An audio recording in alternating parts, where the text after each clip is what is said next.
answer should consist of the capital letter of the correct answer and the complete answer as well. For example, letter D, animals. Any dissimilarity will be strictly considered wrong. Take note that a participant's first answer will be his or her final answer.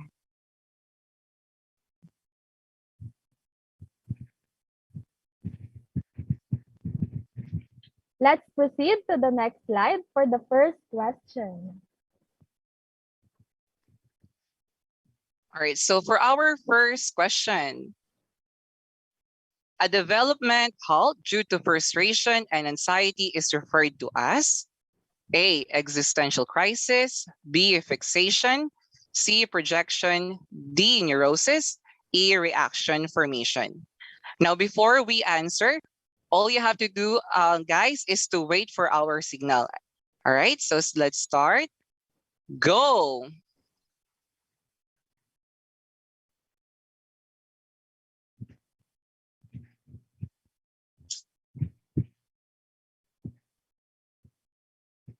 Guys, don't forget to follow the instruction, the letter of Yes. the answer, and the complete answer.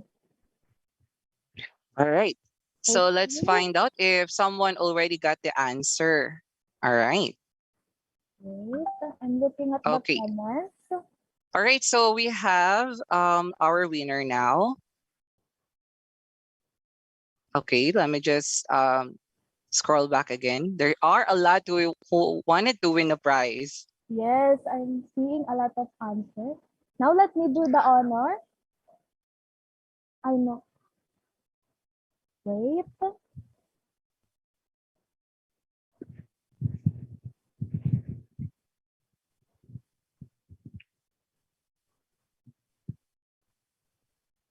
All right. So for the first winner of our first question, we're going back with that later on. So let's proceed with the second question. Go ahead, partner. For the second question, beliefs about self that organize and guide the processing of self-relevant information is, again, beliefs about self that organize and guide the processing of self-relevant information is A. Self-esteem, B. Self-reference effect, C. Self-schema, and D. Self-concept. Don't forget to follow the right format for the correct answer.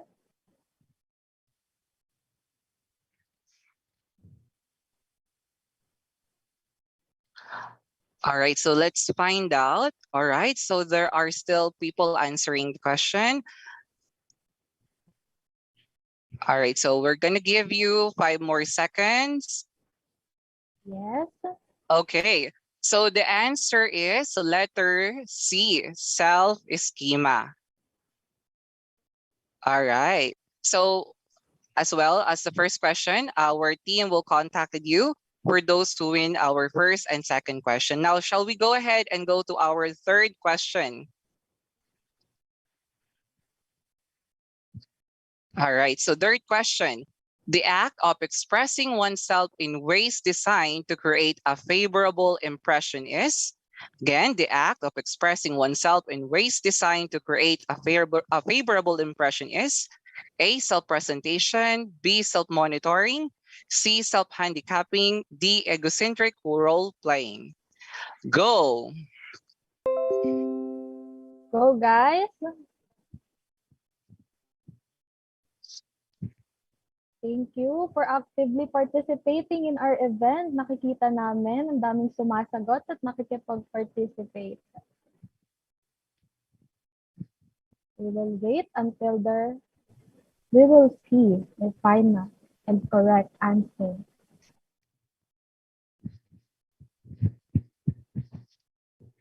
Okay, looks like we have a winner.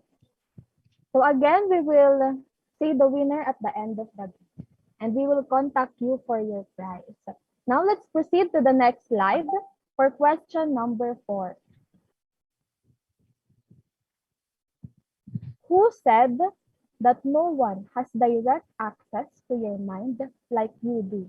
That's why introspection remains a valid technique even after the intervention of brain scanners.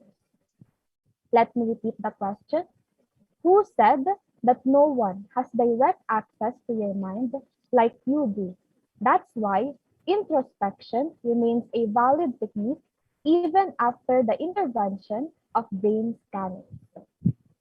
A. Wund, B. Bandura, C. Skinner, D. Watson, E. Franklin. Again, guys, before providing the answer, please wait for the word go. And I'm seeing a lot of questions and answers. All right, so don't worry, guys. For those who are already answering without the go signal, sadly, they won't be able to qualify for our prize. So, partner, are you able to set the signal already? Yes, go, guys. Don't worry, the officers are monitoring for the winners. That's right. All right, so 5 more seconds, guys. All right. Okay, and the answer for question number 4 is letter A, wound. All right, so looks like there is already a winner. So we're going to proceed with our question number 5. All right, so for question number 5, the principle which states that no two individuals are exactly alike. Again, note the principle which states that no two individuals are exactly alike. A, reproduction, B, variation, C, chance, D, sex-linked characteristics. Go.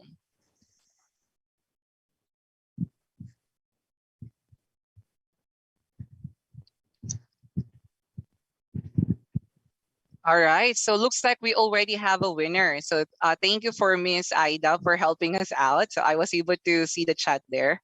All right, so let's proceed now. What's the answer, by the way, partner? The correct answer is letter B, variation. That's right. Congratulations to the winner. We will contact you. Now let's proceed to the next slide and the final question for today's game. The psychological point of view, which emphasizes fullness and is concerned with questions of how one perceives his environment is, again, the psychological point of view, which emphasizes fullness and is concerned with questions of how one perceives his environment is A. Gestalt psychology, B. Psychoanalysis, C. Individual psychology, D. Analytic psychology, and E. Existentialism. Now, go.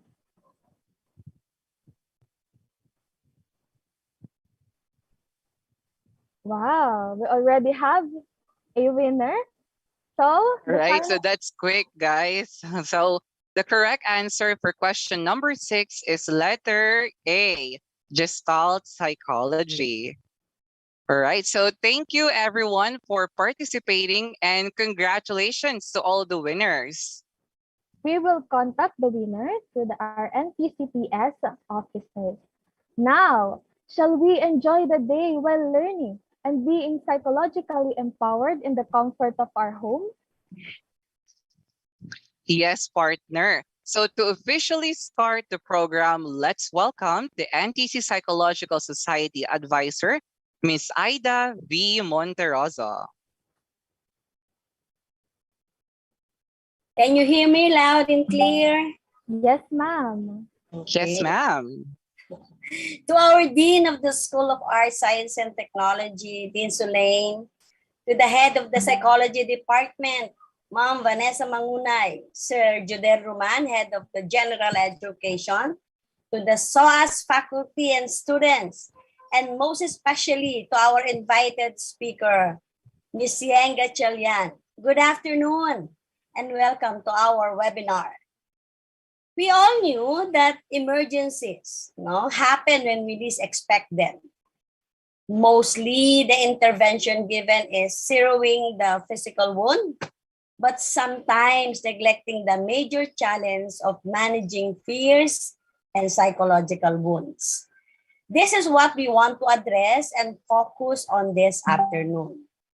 So the webinar will cover a lot, not just learning but more fun and surprises. So nag-umpisa na po kanina si Roman at saka si Angela sa surprise. Marami pa. Just stay tuned. So again, welcome, enjoy, and learn while watching. See you guys. Good afternoon.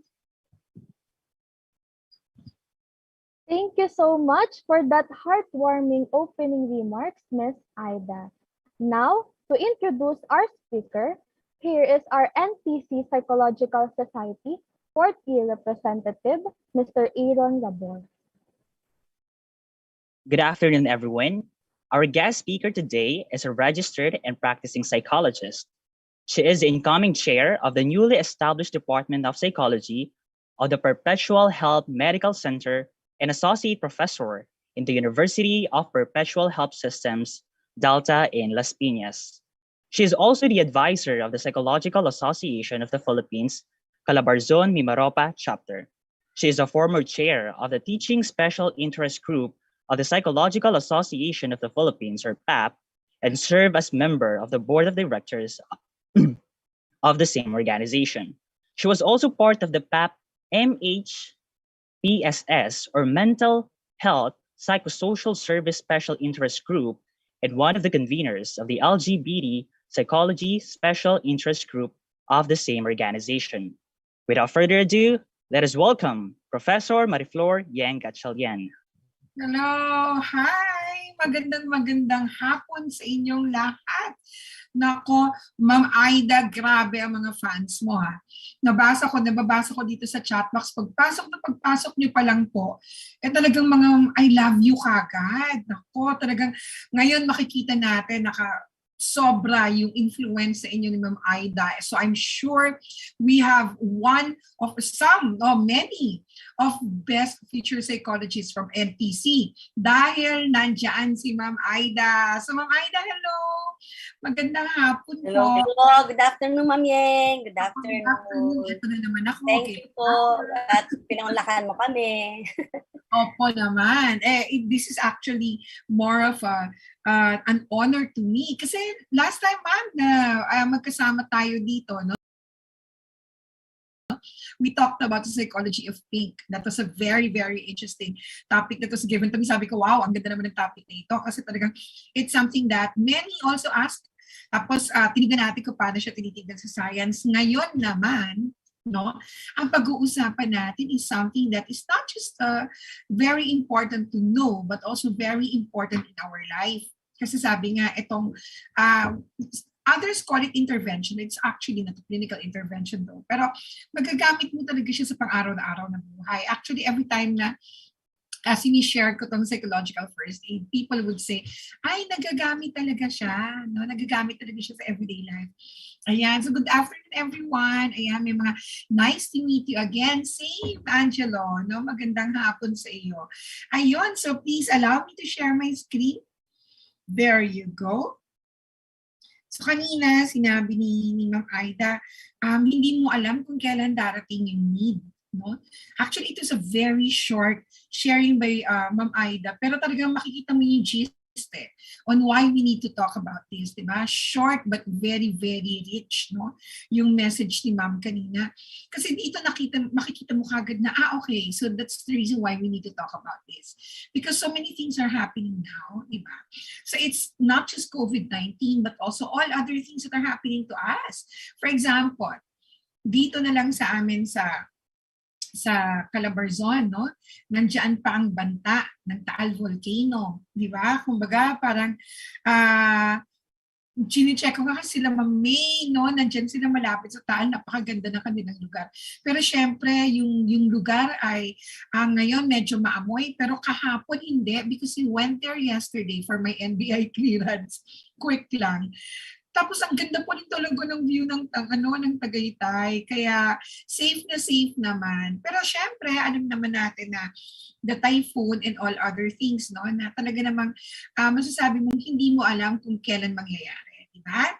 So syempre, last time when I last saw you, my request was for everyone to smile. So pwede bang smile tayong lahat? Kahit hindi ko kayo nakikita, no? If you really want to give a good psychological first aid to people, help, smile talaga ang first, no?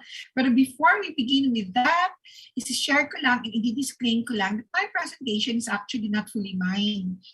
Yung content nito, yung kanyang graphics akin, no? Pero the content actually, galing ito sa mga pinagsama-sama pag-aaral at binuo, no? Ng Ateneo de Manila University Psychological Association of the Philippines and of course the MHPSS Special Interest Group of PAP. Matagal na to, nang nagsimula nung nangyari yung Yolanda, that was the very time na talagang sinabi ni Dr. Gina Echanova, who was our president at the time in PAP, na talagang kailangan na talagang introduce ng husto ang PFA, no? So that started nung time ni Yolanda. And with that, bumuo na ng mga instruments, ng mga materials para makapag-train na tayo ng mga tao. And I'm very proud that I belong to the first batch of trainees and trainers. No? Tinawagan kami ni Dr. Gina. And then, you know, the rest is history. Yan. So, isang malaking, isang malaking pagpupugay dito sa mga institutions na ito, no? And dahil sa COVID, ang IFRC naman, International Federation of Red Cross and Red Crescent Societies, came up with a modification of PFA just so it can also be used during the time of COVID, which I will also give an overview later. Okay? So like I said, ngiti-ngiti tayo. Kasi pag sinabing psychological first aid, it's actually more of a how do we do initial intervention or initial help to people who are experiencing distress due to mga traumatic experiences nga. And smiling really has a very powerful effect. Di ba pag nakakita ka nga ng nakangiti, kahit anong bigat ng dibdib mo, parang gumagaang, no? And last time, binanggit ko na yan, pinag-usapan na natin kung gaano ka-powerful ang pagngiti, di ba? Kung paano ito nakakatulong sa sarili mo at sa mga taong nakakakita sa iyo. Kaya kung gusto niyo talaga matuto ng PFA, eto na, ngiti-ngiti muna, no? Para mapagaang natin ang pakiramdam ng bawat isa sa atin. Because like I said, my God, ang dami nangyayari sa paligid, di ba? Lindol, bagyo, tal volcano, at kung ano-ano pa mga bulkan na nagbabadyang sumabog. At ang ating mga broken hearted, yung mga ganyan, di ba? Ayan, hi Miss DIY, good afternoon. Keep safe, you too. Safe, thank you rin. Nandito kami sa Cavite. So, okay naman ang si Tagaytay ngayon, no? Maganda siya ulit.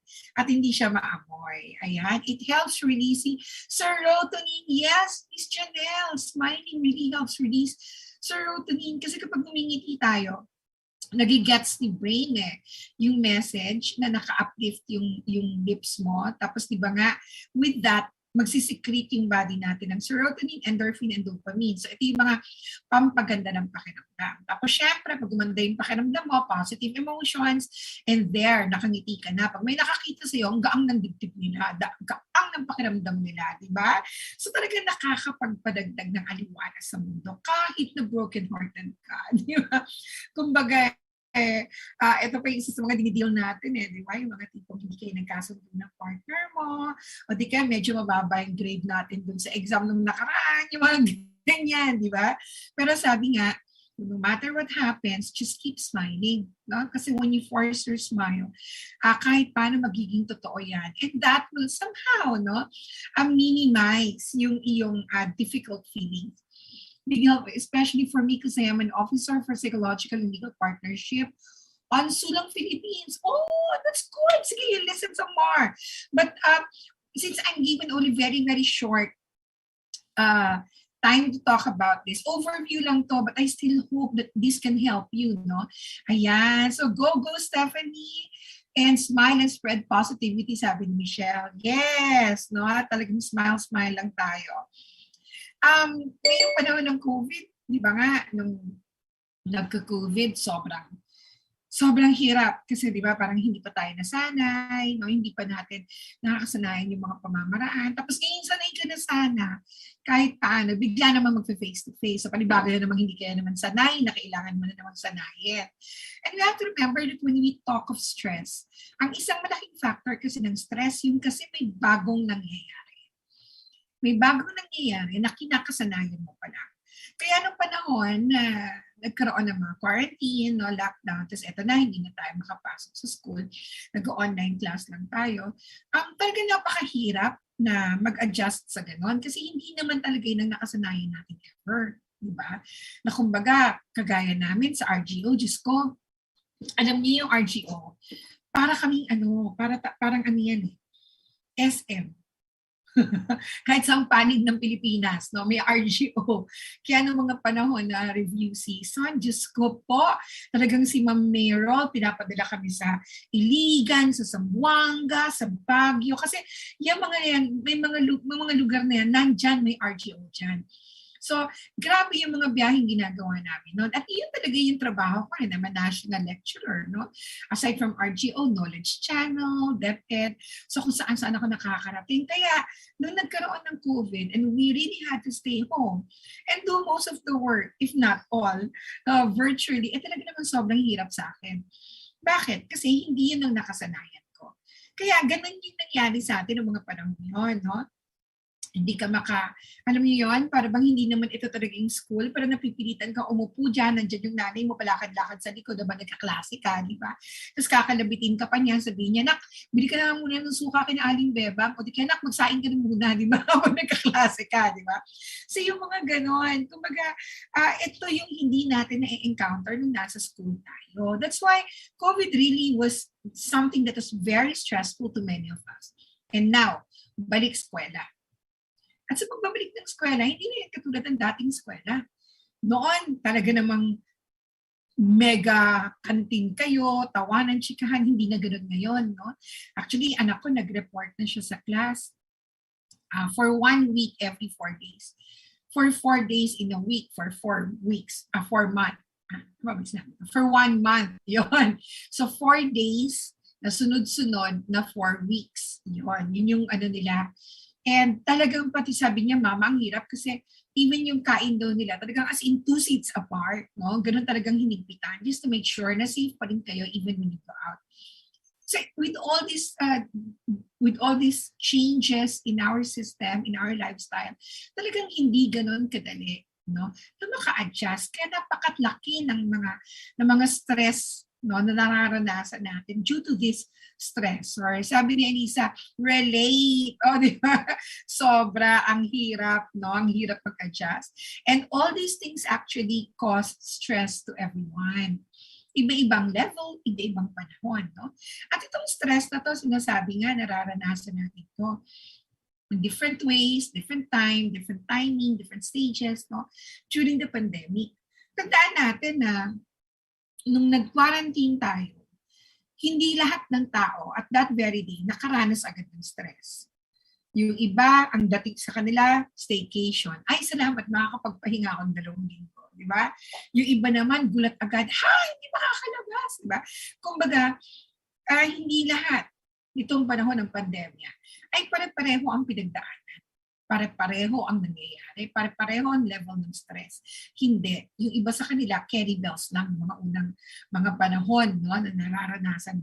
Yung iba naman, ito na ng bandang dulo, yung iba bandang gitna sa nakaranas ng stress. So, ang lagi natin tatandaan, when we experience mga traumatic events, no, or mga crisis event, kahit sabihin natin na sabay-sabay natin experience yan, yung effects sa atin, iba-iba. Iba-iba ang dating, iba-iba ang pananaw natin, iba-iba ang pagtanggap natin, no? Kaya even nung time nung Yolanda, I know many friends from Tacloban, but they are not as stricken as the others, no? Yung iba talagang malalim yung dating. Kaya we have to remember that we all deal with different issues in different ways and timing. Yan ang isa sa mga dapat nating we should be more mindful of that, no? When we think of psychological first aid, and that's precisely why we do PFA. Because you cannot always assume that everyone who experiences a specific traumatic event have the same take on it. No? Kumbaga, kung halimbawa, yung kaibigan mo, umiiyak kasi niloko siya ng boyfriend niya, tapos ikaw, hindi ka nagagawan sa boyfriend niya, sa kanya, ano ka ba? Niiyak kami yung boyfriend mo, pangit naman yan. Ako nga, niloko ko ng boyfriend ko, kaya ko kagad, pumarty ako agad. Ikaw yun. Iba yung kaibigan mo. Kung ikaw, nung time na nagkaroon ka ng same heartache, madali mong nakayanan, okay ka kagad, you cannot say that your friend should also feel that way and should also move forward the way you did. Diba? Pati yung, ano ka ba? Pangit yung boyfriend mo, tapos iiyak-iyakan mo. Pag gano'n, sa kanya gwapo eh. Bakit ba? Kaya nga iniiyakan eh, di ba? Sa'yo pangit, sa kanya gwapo. So, gano'n yun, no? Hindi natin pwedeng sabihin na kung paano ko siya nakita, gano'n mo rin siya dapat nakita. Kung paano ako nakamove on, gano'n ko rin dapat mag-move on. Iba tayo. No? So again, napaka-importanting ma-realize natin yan when we do psychological first aid. Kasi sa mga crisis events, karamihan sa mga survivors, by the way, we're using the word survivor. We don't use the word victims. No? Kasi pag sinabing victim, from the principle of disaster management, ang victim kasi, pag tinawag silang victim, lalong na-victimize kasi the word itself is very miserable na, di ba? Kung baga, biktima ka. Dapat survivor kasi we look at the positive side of it, that you survive. So instead of calling them victim, we call them survivor. Parang as a reminder that whatever happened, okay ka na kayo. Or whatever happened, you're moving forward, diba? So, for most of the survivors, itong mga stress symptoms na nararanasan, katulad ng difficulty sleeping, tremors, no? Itong mga ito ay pwede itong mawala over time. And many of them actually can recover, no? However, sinasabi na hindi lahat ay katulad ng sinabi kanina, pare-pareho na magtanggap. So yung iba, makaka-recover sila over time. Yung iba, carry bells naman. Pero yung iba kasi hindi. Yung iba, may mas malalim na pinagkukunan o may mas malalim na karanasan. Kaya, hindi katulad ng iba na madali silang makamove on. No? That's why we need to look at the symptoms and we need to see how else we can help intervene. So dyan pumapasok yung psychosocial support. Okay? Sabi ni Fiona, empathic response. Yes, di ba? Sabi naman ni Annalyn, it's okay not to be okay. True. Kasi kung tao ka, nasasaktan ka, di ba? Pwede mo naman sabihin ka masaktan. Ano yun, mutant? No? Mutant ka, nasasaktan. Di ba nagsiselos nga sino ba yun? Yung boyfriend ni Jean Grey. Kasi halos na siya kay Wolverine, ang mga mutants yan. So anyway, ayun. So, when you say psychosocial support, ito yung paraan ng pagtulong at pag-deal natin sa mga nararanasang traumatic event. Remember that I am referring to the event as traumatic, but I am not saying that we are all traumatized. Okay? We may have experience or may be experiencing traumatic event like COVID, but it doesn't mean that we are all traumatized or we all experience trauma. No? However, in any which way, psychosocial support is very important. Kasi when you say psychosocial support, it is a way of giving support, looking at their basic needs, no? That can help them feel relieved. So for example, pagkain. When you give pagkain to like people in the evacuation center, they would feel, somebody's here to help me. Ay, salamat, may pagkain na. Diba? Ganyan, no? Kumbaga parang the one that you're giving is something that somehow lifts them up, no? Like food, clothing, etc. Or medication, ganon.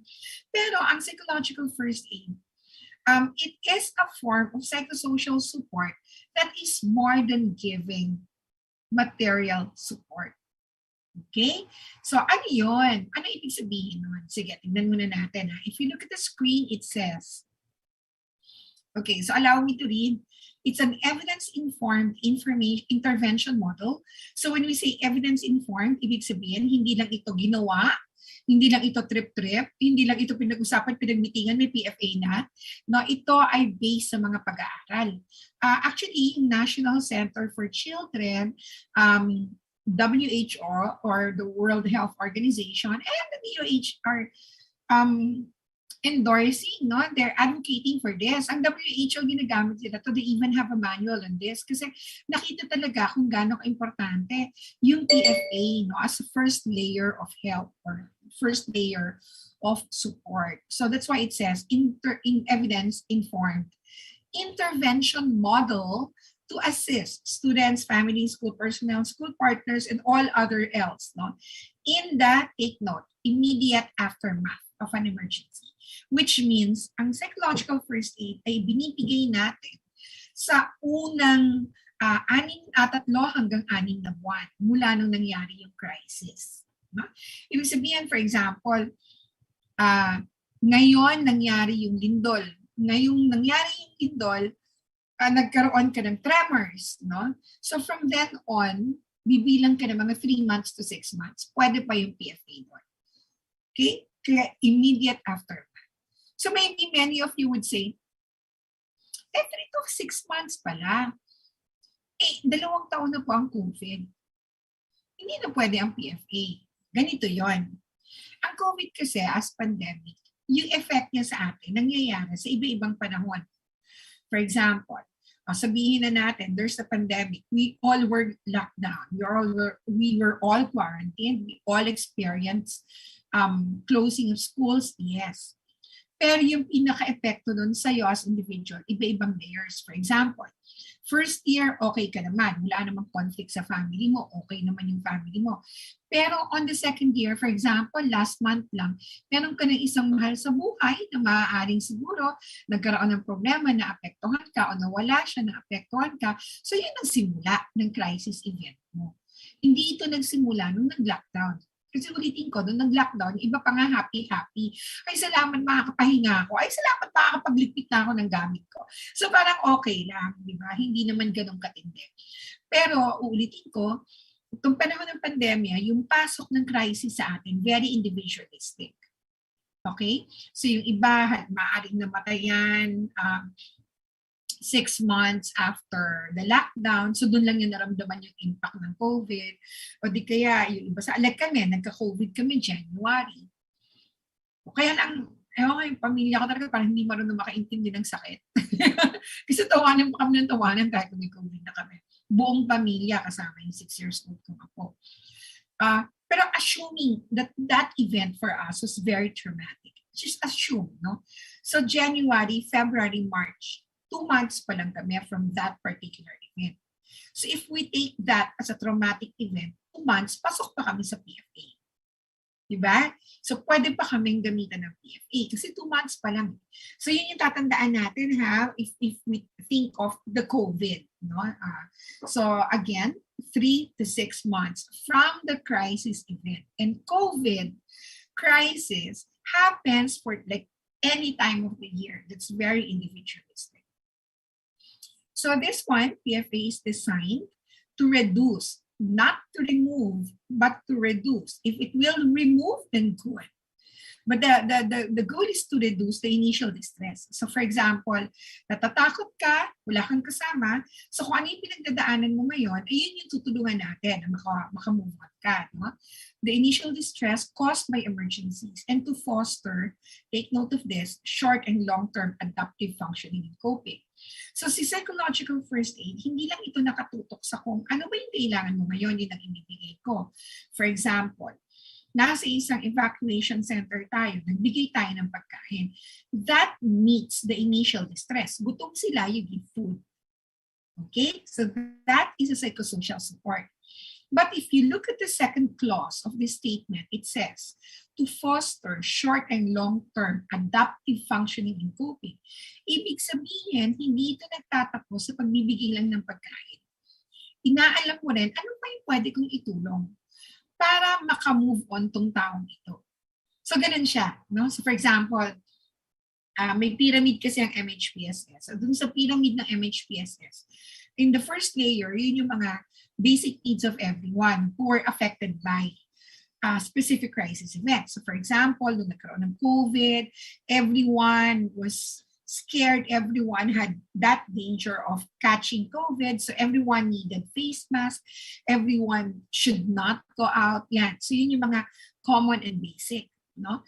Doon sa second layer ng pyramid ng mental health psychosocial support, nandoon yung, okay, so nabigay ko na yung unang pangangailangan. Ano pa? Sino pa yung nangangailangan? Doon pumapasok yung PFA. Ang PFA ay pagbibigay ng tulong para ma-reduce yung initial distress with a purpose. So hindi lang ito, halimbawa kayo, pumunta kayo sa isang evacuation center, namigay kayo ng pagkain, that is psychosocial support, yes. Pero kung wala ka ng ibang intensyon, so it's just, relief operations. Ang PFA, when you go to, for example, an evacuation center, tinignan mo, sino kaya sa kanila yung nangangailangan ng tulong bukod sa material. So for example, nakakita ka ng isang bata, umiiyak sa sulok, mag-isa, eto na. Diba? Nag-iisa siya, umiiyak siya. So doon sa mga nakikita mo sa paligid, hindi naman lahat ganon. So you would assume baka may iba siyang pangangailangan. So ang gagawin mo ngayon, kukuha ka muna ng food or ng balabal, kung basa siya, tapos lalapitan mo, hi, ako si Ate Yeng, ito may dala akong pagkain. Tapos pagkabigay mo ng pagkain, saka ka nakipagkwentuhan sa kanya. Kung napansin ko, nag-iisa ka, hindi kasama ka ba? So ano yung ginagawa mo? Hindi ka lang nagbigay ng pagkain. Inaano mo yung sitwasyon ng bata. Diba? Yun ang PFA. So pag sinabi niya, halimbawa na, wala nga po akong kasama kasi hindi ko nakita yung nanay ko, wala naman ng bagyo. So may issue. Ang issue ba ay bagyo? Hindi. Yung hindi niya nakita yung nanay niya. Ang crisis event, bagyo. Pero at that time, ang kailangan niya, nanay niya. Diba? So kaya siya umiiyak malamang kasi wala yung nanay niya. So ngayon, papasok ka doon, tutulong ka, sabihin mo sa kanya, sige, kunin ko yung pangalan ng nanay. Ibibigay natin sa DSWD para matulungan tayo malaman kung nasan siya. So hindi ikaw ang gagawa ng paraan para makita ang nanay niya, kundi i-connect mo siya doon sa pwedeng makatulong na makita yung nanay niya. No? Pangalawa, yes, issue ang bagyo, yun na naging crisis event, pero wala ka na kasing magagawa na hindi mo na maibabalik ang bagyo. Yun ang isang dapat na tinatandaan natin sa PFA. We don't focus on things that we cannot control. Halimbawa, sinabi niya, kasi wala nang bagyo, hindi ko na nakita yung nanay ko. Talaga, ano ba yung nangyari ng bagyo? So itatanong mo ba kung nangyari ng bagyo? Hindi naman na yan mababago. Ikakwento lang niya sa'yo. Pero will it change? Will it help? No. The issue of the person is, wala ang nanay ko. So ang issue niya, ang pupuntahan natin, yung current issue ng tao. So bakit? Para maalalayan natin siya, makamove on na siya, kung nasa ng nanay niya, kung nandyan o wala. Kung nandyan, maganda, makakonect natin sila. Nabibigyan sila ng pag-asa. So makikita natin dito na ang PFA is more than giving food. It's more than giving clothing. No?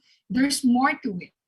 When you give these material things that they may be needing at a particular time, there is a further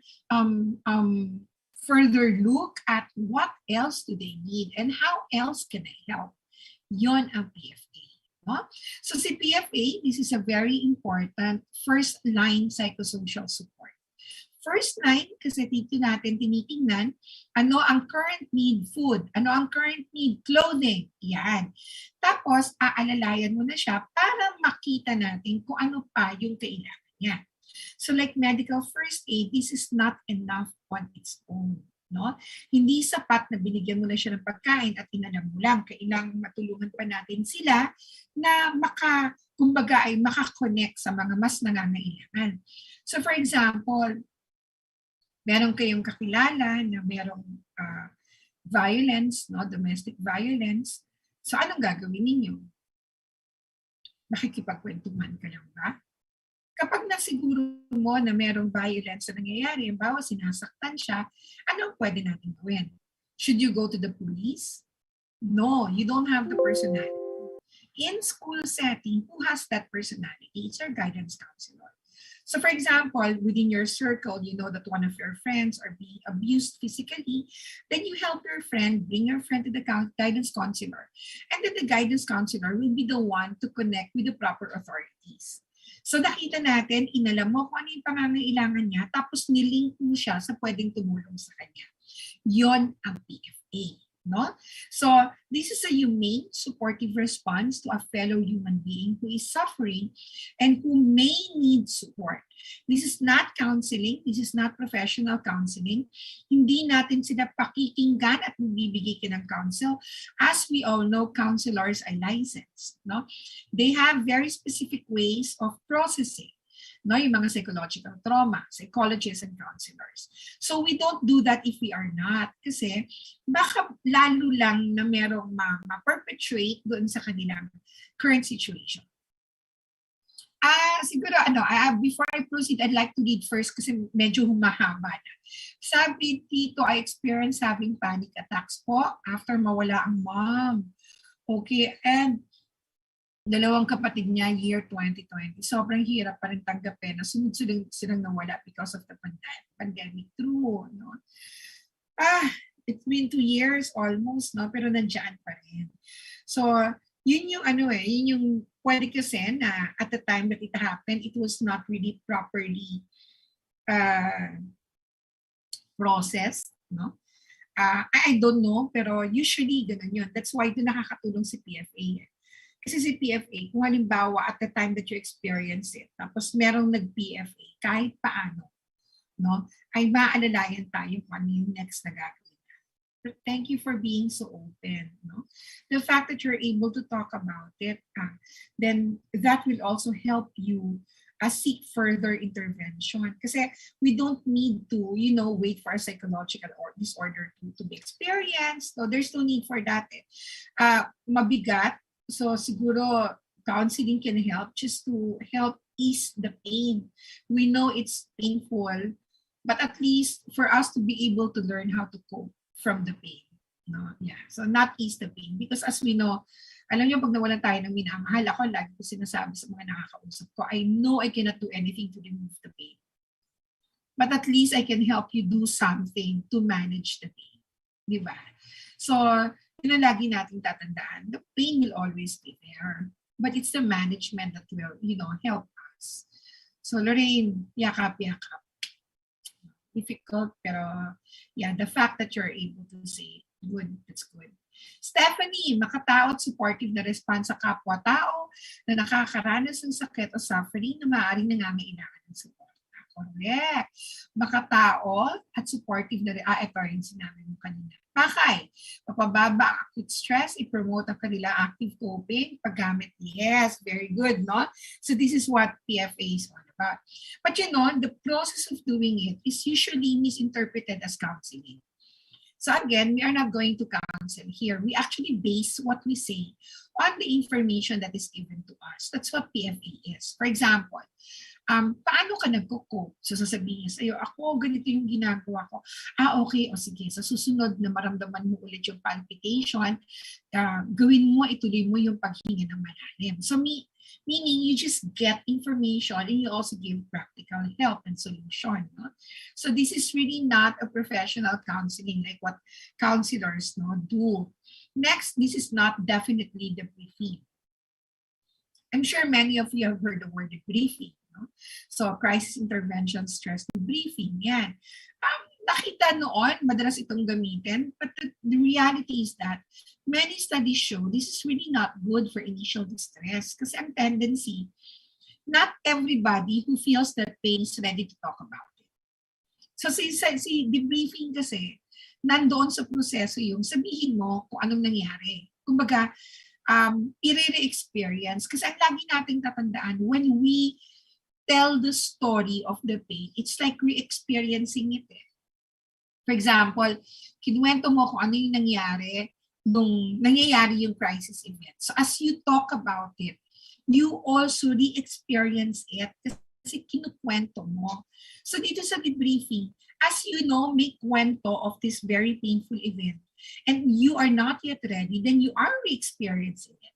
And it causes increase in anxiety. So nakita na hindi siya nakakatulong as first layer of intervention, no? Yung debriefing. Actually, si Dr. Gina Echonova, when she went to Villamor, nakita niya na ang intervention na ginagawa, karamihan, yung pinapaiyak, pinapakwento. Di ba napansin niyo yun noon ganon? Halimbawa, sige, drawing kayo, drawing niyo yung bagyo. Pagka-drawing, tatanong niya, ano nangyayari dyan? So yung tao, ikukwento niyo ngayon kung ano nangyayari in connection with their actual experience. Hindi yung nakitang nakakatulong. Kasi, yun nga, parang hindi ready yung tao. Pangalawa, yung ibang nakakarinig sa kanya, pwedeng hindi naman similar yung experience or yung pain, pero dahil naririnig kita, nare-realize ko, nakakatakot pala yung nangyari sa akin. So, yung mga tinatawag na vicarious effect, no? Hindi ko na-experience, pero narinig ko na na-experience mo. Bumabalik, nare-relieve ngayon, yung experience ko na nadadagdagan ng experience mo. Kaya nagiging traumatic na rin siya on my side. Kaya hindi nakita sa mga pag-aaral na ang debriefing pala ay mas nakaka-heighten ng negative emotions, especially kung hindi ka ready for it. So there, no? So this is not professional counseling. It is also not debriefing. So ginagawa ang PFA para lang makita natin kung ano ang kailangan pa nila. We do this to make the person feel safe, may kasama ka, may makikinig sa'yo, tutulungan kita na ma-reconnect, at titignan natin kung ano yung pwede makatulong sa current issue mo. So kung ang nanay mo ang nawawala, hindi na natin mababalik ang pagkibagyo, hindi na natin pag-uusapan yan. Tignan natin kung paano kita matutulungan makita yung nanay mo. Hindi ako maghahanap, may tracing unit ng DSWD, so ibibigay ko yung pangalan niyo. Ginugulpi ka sa bahay ninyo, hindi ko naman pwedeng siguran yung perpetrator. So ang pwede kong gawin, maramdaman mo na nandito ako, aalalayan kita, tutulungan kita, lalapit tayo sa guidance counselor para tulungan tayong lumapit sa DSWD at magkaroon ka ng legal help. So yan ang ginagawa sa psychological first aid. No? We provide access to social, physical, emotional support and help build their efficacy. It's very helpful to people's long-term recovery. So again, it's more than giving material things. It's actually looking further as to what are the other needs of the person and we connect them to the needs. Okay? So para kanino itong psychological first aid?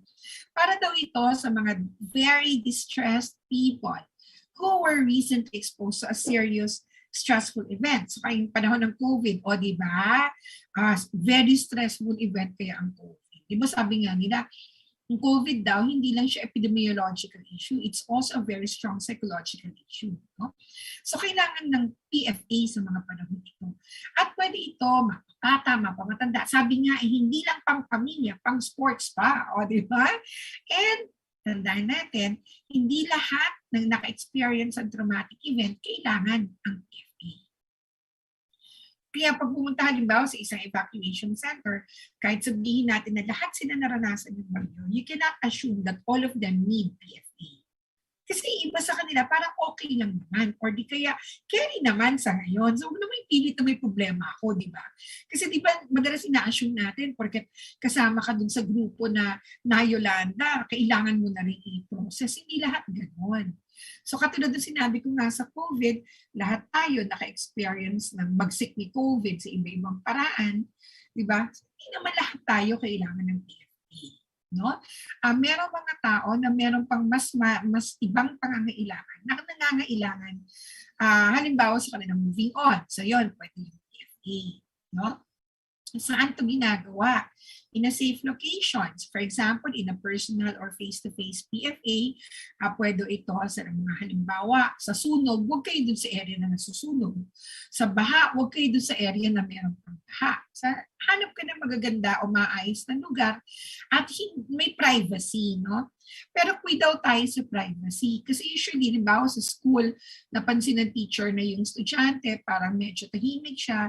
Tapos eto na si teacher, kunyari PFA provider siya, kailangan ko malaman kung anong dahilan, masyadong tahimik yung estudyante ko. Ang usual na gagawin, papaiwan, Totoy, iwan ka na muna, mag-usap muna tayo. Papaiwan mo siya. Paano kung issue ni Totoy, harassment or physical abuse?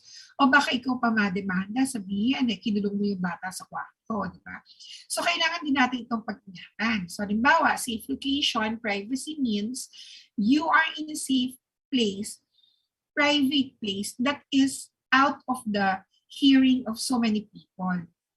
But you also have to ensure na safe ka rin.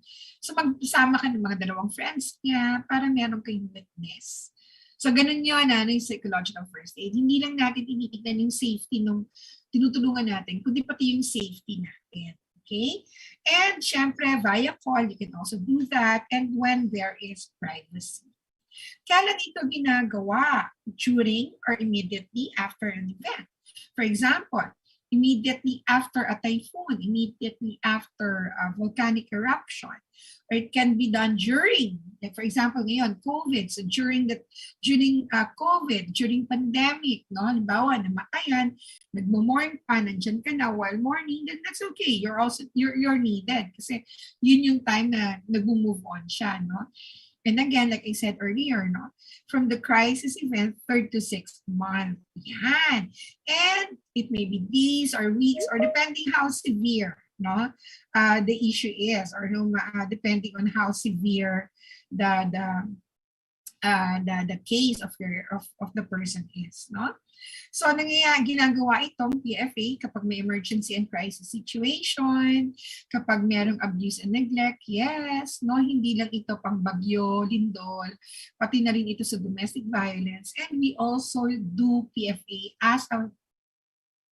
as preparation, no. So ngayon, yung ginagawa natin ngayon is for preparedness. O siguro kung meron na kayong mga naiisip ngayon na pwede na ninyong tulungan using PFA principle, then go ahead, no? Pero maaaring magamit natin ito. Kaya katulad namin sa DepEd, hindi lang namin pinupuntahan yung mga lugar na nakaranas na namin sa kuna. Pinupuntahan din namin yung mga lugar na hindi pa.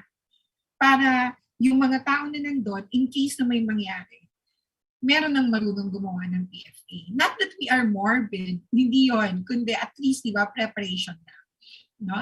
So, ang principles ng psychological first aid, we need to respect safety, dignity, and rights. So, when you say respect safety, dignity, and rights, kasama ka doon. No? Kailangan sigurado ka na yung pupuntahan mo, safe ka rin. At pinahalagahan natin yung karapatan ng taong makakausap natin. Katulad ng debriefing. So, balik tayo sa debriefing. Sa debriefing kasi, papakwento ko ano yung karanasan. Paano kung hindi pa handa yung tao? So, nagiging parang intrusive yung dating. So, ang dating nun, hindi mo nire-respeto yung karapatan niya. Hindi pa ako handa magkwento. Pero dahil pinoprocess mo siya doon, di ba? So, that is actually very intrusive.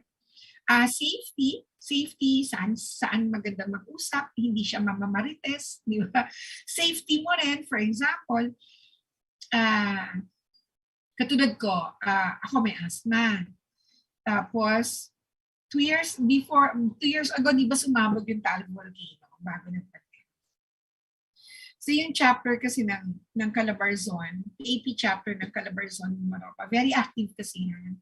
So, nung time na yun, talagang punta kagad sa field. Ako, advisor nga ako, pero hindi mo na mapunta sa field kasi mahihika ako. So, pag sumama ako sa mga evacuation centers, baka ako naman ang malagay sa stretcher, di ba? Imbis na nakatulong ako, ako pa yung nakapikat. So, I need to look at my safety. So, hindi ako sumama. Ang ginagawa ko na lang at the time, nagtitrain na lang ako na mga pwedeng pumunta sa evacuation centers at mag-conduct ng PFA. Yun na lang yung part ko. Kasi nga, it may also not be safe for me not to go. Yan. Next is, you need to adapt what you can do to take into account culture. Ibig sabihin nito, when we do PFA or when we talk to people that we're helping, we need to respect their culture. For example, sige, di nakaranas halimbawa ng crisis event itong taong kausap mo. So, medyo downhearted ba siya, umiyak siya, pwedeng nandiyan ba yung galit siya sa mundo habang kausap mo siya. Tapos tatanungin mo ngayon, halika magdasal tayo. Tapos sinabi niya sa'yo, ayoko magdasal, pinabayaan na nga kami ng Panginoon. Anong gagawin mo? Di ba? So, pwedeng pipilitin mo ba siya na hindi magdasal tayo? Ayoko magdasal. Hindi magdasal tayo, ayoko nga. Tapos sabihin mo, ayan, kaya tayo binabagyo, kaya tayo naku-COVID, kaya tayo nagdasal. So, dinagdagan pa natin yung guilt feeling, di ba? Parang sinisi mo pa siya. Binigyan mo kagad ng judgment. Again, we have to remember that people who are pained at the time, they're very sensitive. No, maaaring hindi pa ganun kaayos yung kanilang decision making kasi nga may problema silang dala-dala. So, i-respect na lang natin. yun. Pwede natin sabihin na, o sige, paghanda ka na. No? So hindi naman natin sineset aside yung value of prayer. Kasi sa totoo lang, maraming pag-aaral sa psychology na nakita nila yung kahalagahan of keeping your faith and practicing your spirituality. Malaki ang tulong nito sa moving forward natin, not just moving on, but moving forward. And that is science, positive psychology, na nakita sa mga pag-aaral na yan kung gaano kalaki yung tulong ng faith. But at that particular point, yung taong kausap mo, magulo pa isip niyan. So pwede may galit pa siya. So respetuhin mo na lang. Hindi rin naman maganda na sabihin mo, ay oo nga, alam mo ginawa, talagang ito kagustuhan ng Diyos. Tinagtagan mo pa. So just respect. Ayaw magdasal, di wag na muna. So ang sabi ko, wag muna. Maybe when the person is ready, then that's the time you invite again to pray. Diba? Kumbaga yung value system natin, hindi natin inaalis. But we need to fit it at the right context. Pwede rin halimbawa na pumayag siya, o sige, magdasal kayo. Sige po, dasal po tayo. Nag-sign of the cross ka kasi Roman Catholic ka. Nilid mo. Sige, in the name of the Father and of the Son. Sabi niya sa'yo, hindi po kami nagaganyan. Ay, hindi, kailangan magganito ka. Ito ang proper way of praying. Sige, in the name of the Father and of the Son. Hindi po kasi ganyan kami magdasal. O ayan na nga ba, iba-iba religion natin, kaya tayo nakukubit. O diba, sinisila naman natin. Again, you need to respect their culture. Iba-iba tayo ng relihiyon. Hindi naman ibig sabihin iba relihiyon nila, mali na sila. Ikaw ang tama. Diba? That's dogmatism. So kumbaga, kung iba yung relihiyon niya, o sige, basta ang importante, magdasal tayo, tumawag tayo sa Panginoon. You also don't need to lead it. Mag-sign of the cross ka. Don't remove your own values. Mag-sign of the cross ka. Kung Roman Catholic siya, magsa-sign of the cross din yan even without your leading. Kaya nga di ba sinasabi ecumenical, no? Pag halimbawa, nagli-lead ka ng prayer, you don't invite everyone to do the sign of the cross. Because you cannot assume that everyone in the group is a Roman Catholic, or they're all Roman Catholic. So pag nag-lead tayo ng prayer, then you do your sign of the cross, and then we all pray.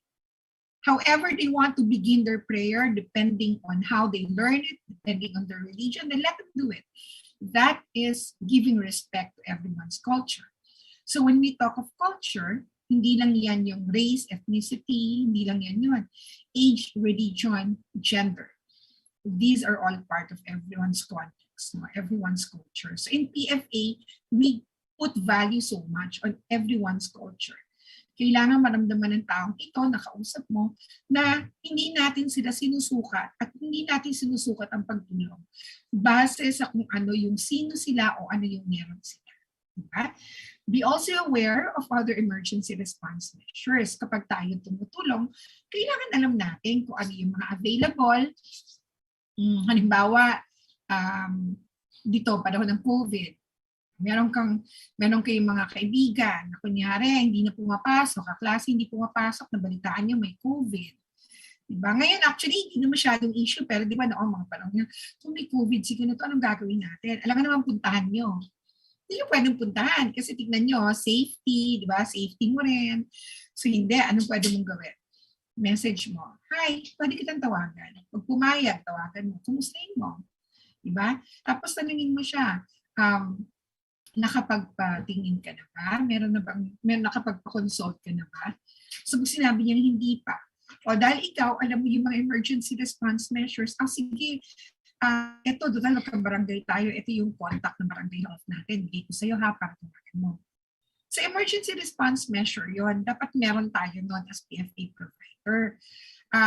Halimbawa sa evacuation center, pumunta ka sa evacuation center, kakita ka ng batang umiiyak, kumain ka na ba? Hindi pa po, inalok mo. Gusto mo yung chicken joy? Pag sinabing opo, wala naman palang chicken joy doon, di ba? O di nagpaasa ka lang. No? Dapat bago ka lumapit, alam mo na muna kung ano yung mga pwede nating maitulong. So sa evacuation center, ano yung nandun? May medic ba? May DSWD ba? May pagkain ba? Saan ang pagkain? Etc. Kapag tawag naman, ito yung remote PFA, alam niyo yung proseso ng quarantine. Bawa, bigay niyo yung number ng OVP. Alam mo kami yung nagka-COVID kami, nag-consult, tinawagan talaga kami ng doktor na volunteer ng Office of the Vice President. Ang napakalaking tulong. Pati yung barangay namin, ang laking tulong. No? Yung kapitbahay kasi namin, alam namin na alam niya yung proseso sa barangay. So, sabi kami sa kanya, kinonect niya kami, kinontak din namin yung barangay captain namin, nandiyan sila to help. Yan. So, yung taong tinawagan namin, alam niya yung emergency response measures. So, ganun ka rin. Dapat alamin mo ano meron dyan. Para pag tumulong tayo, ready tayo. Pag tumulong tayo, alam natin kung saan sila kukontak. Diba? So, you need to be aware of other emergency response measures. And when you do psychological first aid, it's very important that you also know how to look after yourself. Di ka pwedeng sumabak ng tulong kung ikaw mismo mahina. Katulad din ng, again, respect safety. Di ka pwedeng pumunta kung alam mong ikasasama sa'yo. Di ba? Remember, Taal Volcano Eruption. Hindi ako nagpunta doon sa lugar. Bakit? Dahil nasa asthma ko. So I also need to look after myself. Di ba? Kasi pag pumunta ako doon with the intention, very good intention of helping people, kung atakihin naman ako ng hika doon, hindi na ako makakatulong. Di ba? So it's very important that if you're going to be a psychological first aid provider, you have enough strength, mind, and body. Kasi yan ang itutulong mo sa kanila eh. So kung ikaw mismo problemado ka, magulong isip mo, pupunta ka ngayon sa isang evacuation center, nakausap mo ngayon ng isang, halimbawa, isang bata na talaga namang sobrang downhearted, tapos nag-hysterical pa nga, halimbawa ganyan, tapos ikaw din may sarili kang issue, baka masampal mo yung bata sa sobrang irita mo, di ba, na hindi dapat mangyari. Pero totoo, nangyayari yun, di ba? Kasi kapag masyadong heightened ang emotion natin, lalo na kung may dala-dala tayo. So, you also need to look after yourself. Actually, even in the ethics, AP Code of Ethics, nakalagay din naman doon, if you are not well, then hindi ka rin pwede mag-session sa mga clients mo. Kasi how can you process? Kasi tandaan natin, tayo mga psychologists and counselors, we don't just talk to our clients. As we talk to them, we analyze what they're saying, we analyze what they do. Kaya nga, alam niyo sa totoo lang, yung one hour session with the client, nakakapagod kasi kinakain eh, nakakain din yung sayo.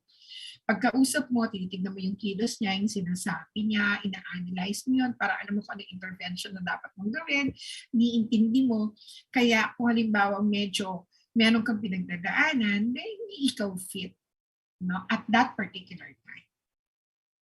So you need to look after yourself. That's one of the basic of helping. You need to help yourself first. Sabi ni Ma'am Aida, how can you carry a wounded person if you yourself is already wounded? Yes, di ba? Pareho lang kayo matutuwa. So, kailangan palakasin mo yung sarili mo.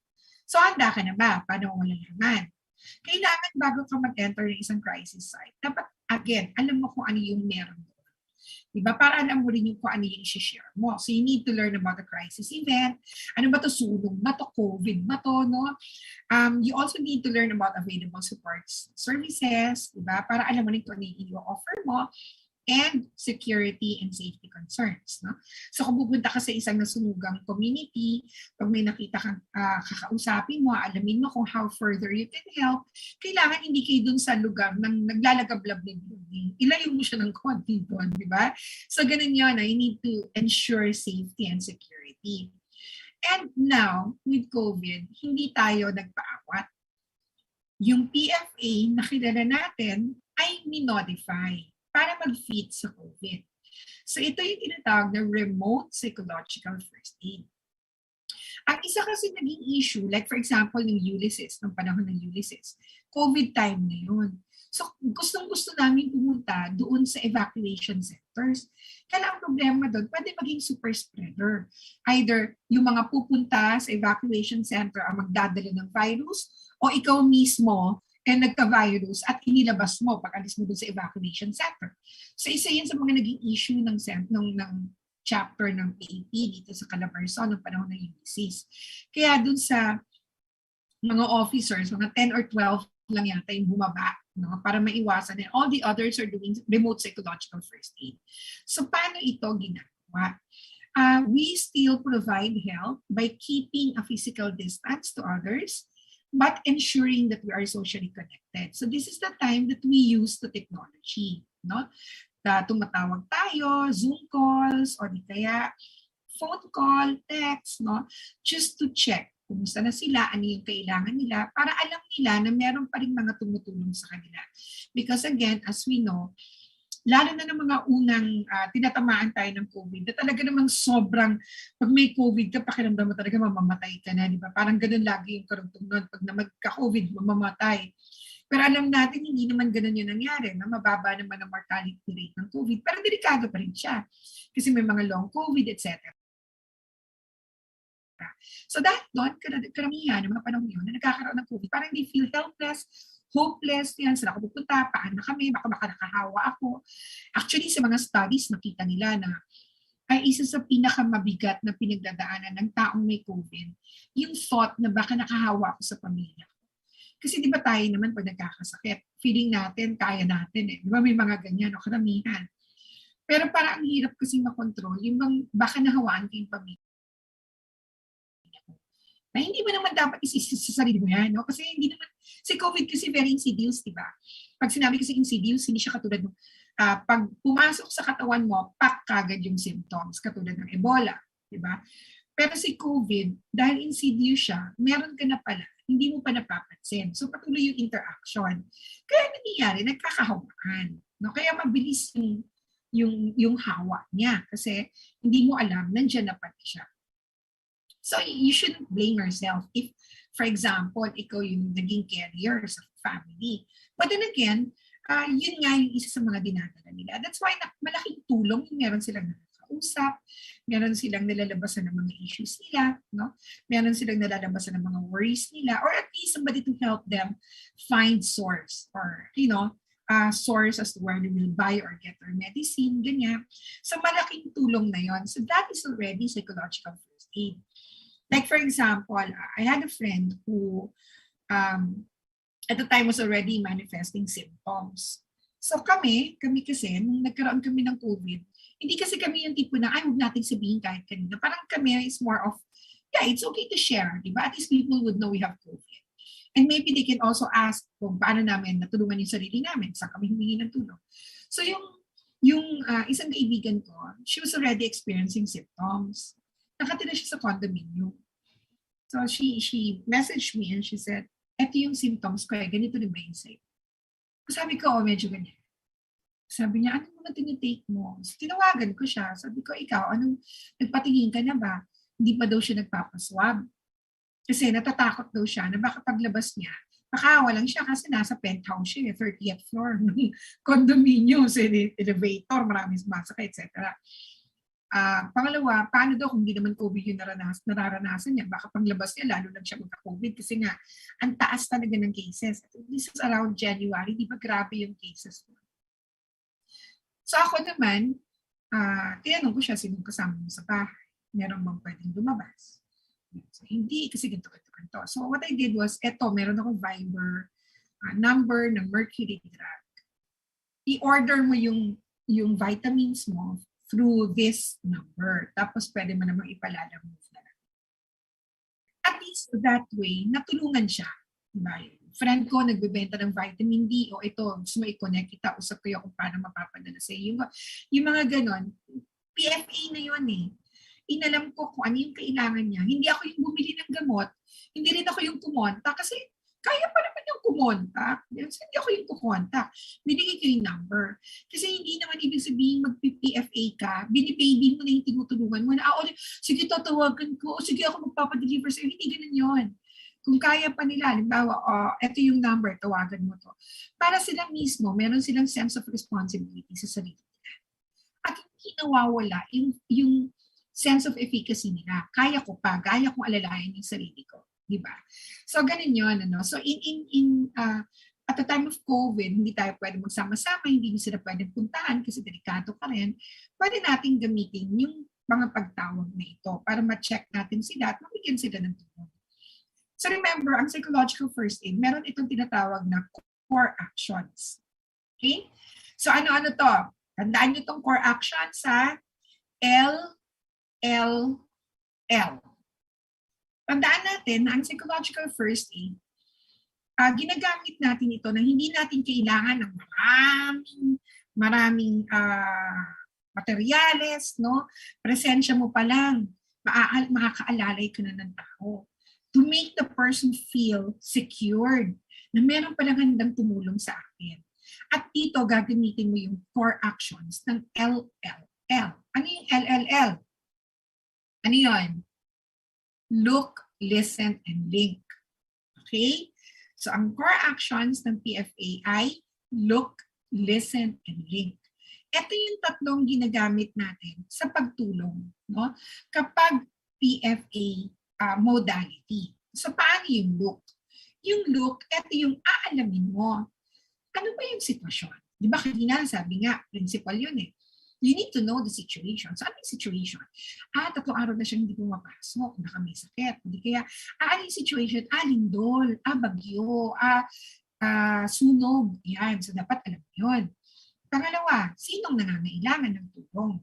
So, let's assume na pumunta ka sa isang evacuation center, tapos ang situation ay ito yung mga galing sa na typhoon, no? Ulysses. So, pagdating mo doon, alam natin lahat sila kailangan ng tulong, pagkain. Pero sino yung nangangailangan ng higit sa pagkain? You would not know until nakausap mo siya. So, sa isang tingin, sino kaya?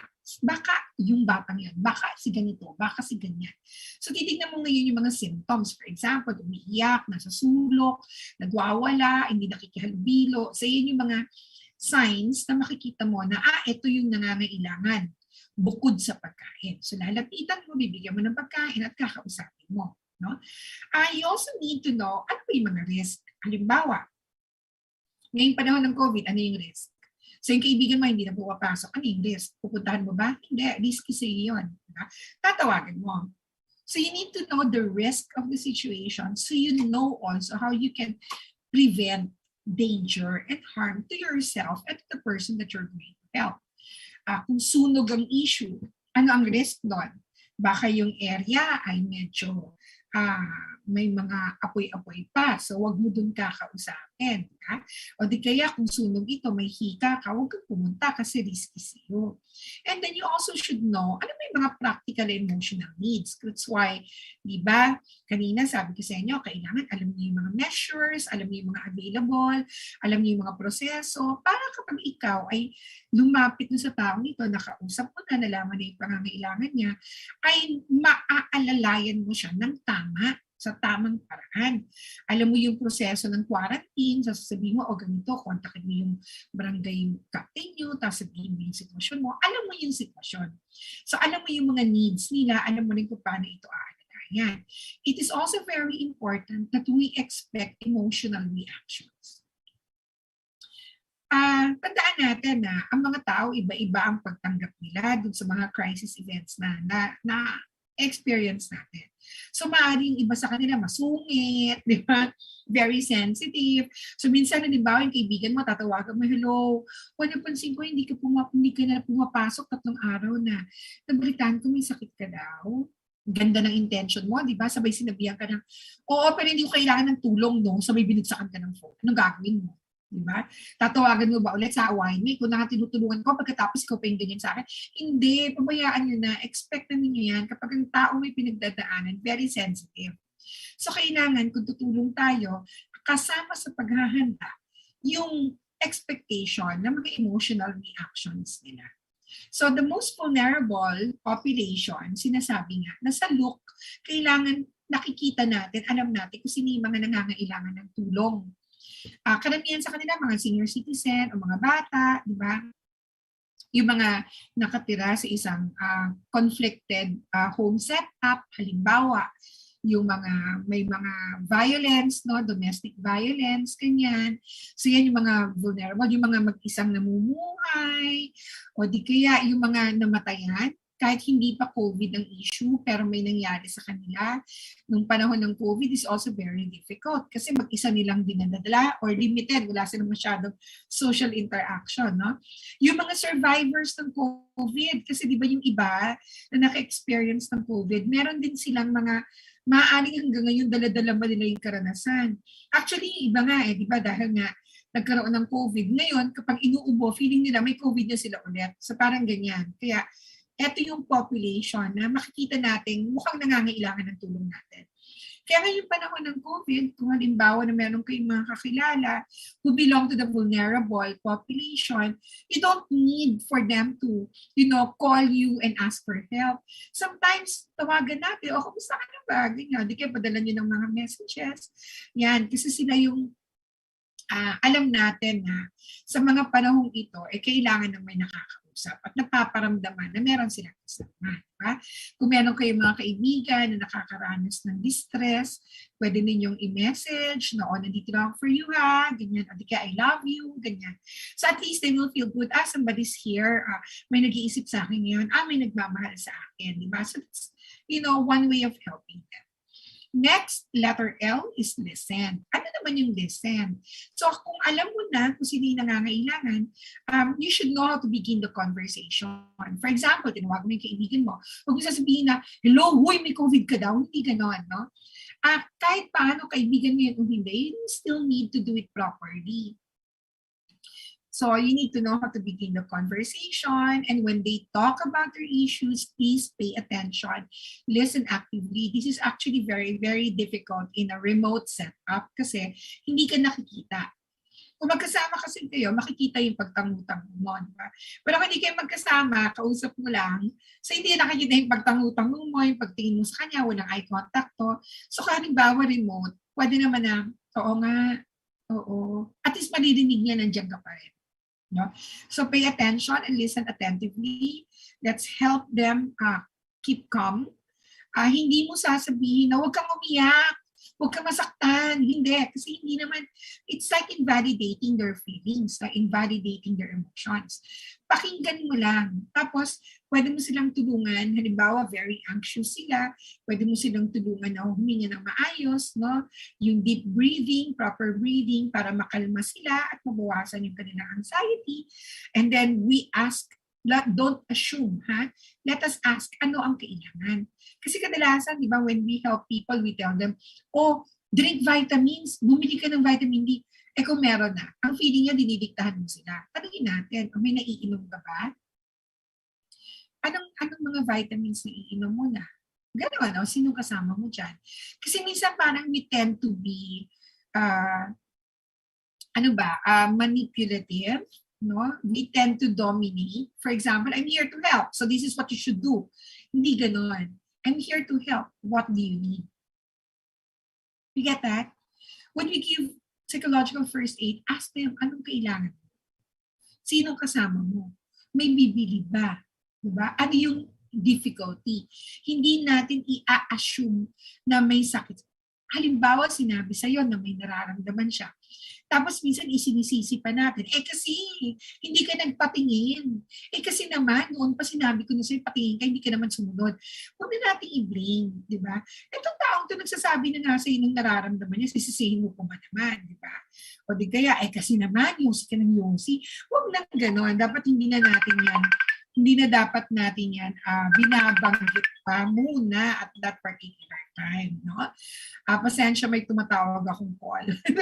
may pumapasok na call, so pasensya na po. So anyway, next to this, we need to remember that when we help people, we use open questions.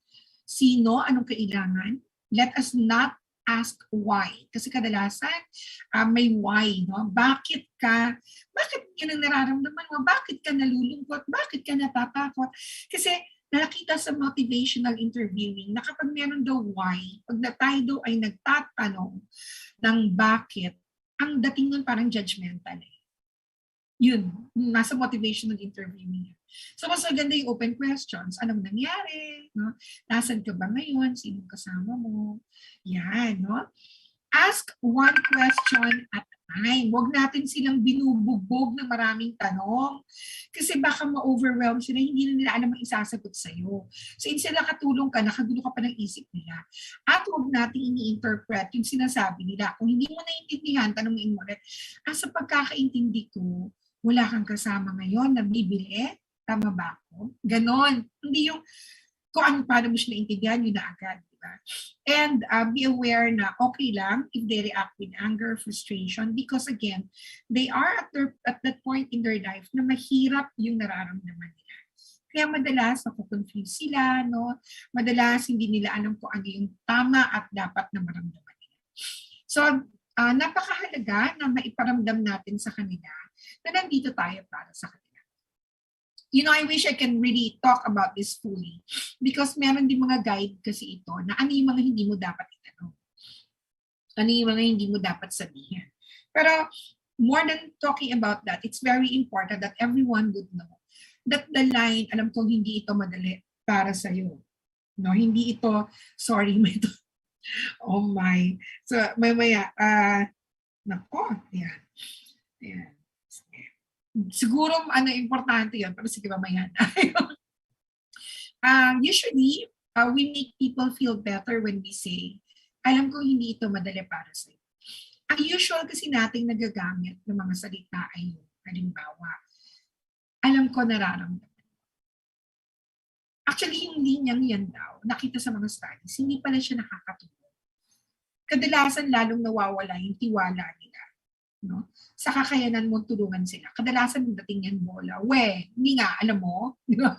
Alam mo pinagdadaanan ko, ba't pareho tayo? Hindi mo nila i-verbalize yan. Pero for some reason, yun ang dating sa kanila. Whether well-meaning naman yung sa'yo, gusto mo lang talaga mapagaan ang pakiramdam niya. Pero again, hindi yun nakakatulong kasi ang una nating dapat tandaan, hindi naman talaga natin alam kung anong pinagdadaanan. Kahit sabihin mo pala, pareho yung event na nangyari sa inyo, magkaiba pa rin kayong dalawang tao. So you cannot claim what they feel.